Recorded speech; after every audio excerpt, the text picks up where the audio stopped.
Hi friends, చూసారు కదా బెండకాయ ఫ్రై ఎంత ఎమ్మీగా ఉందో. ఇప్పుడు దీన్ని ఎలా తయారు చేశానో చూద్దాము.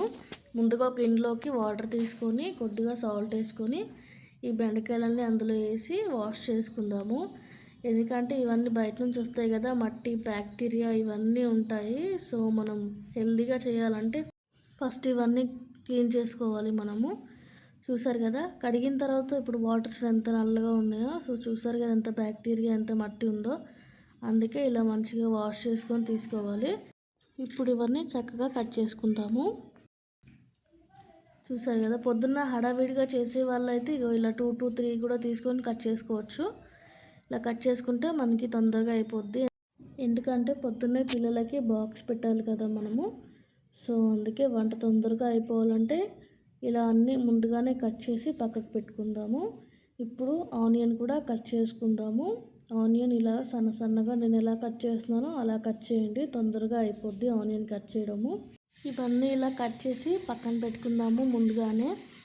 ఎందుకంటే మనము వంట చేసేటప్పుడు కట్ చేసుకుందామని అంటే ఇవన్నీ అవ్వవు.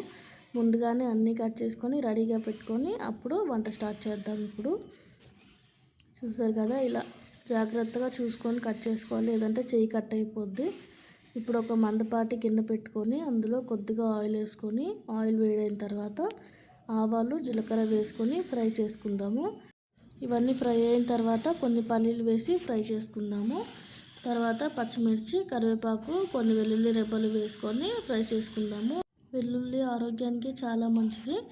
ఒక 5-6 రెబ్బలు వెల్లుల్లి వేసి వేయించేసుకున్న తర్వాత కొద్దిగా ఆనియన్ వేసుకొని బాగా దోరగా ఫ్రై చేసుకుందాము. ఇవన్నీ ఫ్రై అయిపోయిన తర్వాత ఇప్పుడు బెండకాయలు వేసి బాగా ఫ్రై చేసుకుందాము.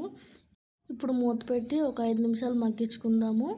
మళ్ళీ మూత తీసేసి బాగా ఫ్రై చేసుకుంటూ కలుపుకుందాము. ఇది ఎంత బాగా కలుపుకుంటూ మనం ఫ్రై చేసుకుంటే మనకి బెండకాయ ఫ్రై అంత చక్కగా వస్తుంది.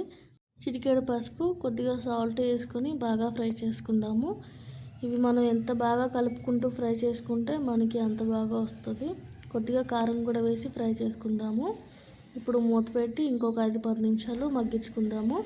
కొద్దిగా ధనియాల పొడి వేసుకొని బాగా కలుపుకుంటే రెడీ అయిపోయినట్టే. చూసారు కదా ఎంత చక్కగా రెడీ అయిపోయిందో. ఈ బెండకాయ ఫ్రై అన్నంలోకైనా చపాతీలోకైనా చాలా బాగుంటుంది. చూసారు కదా.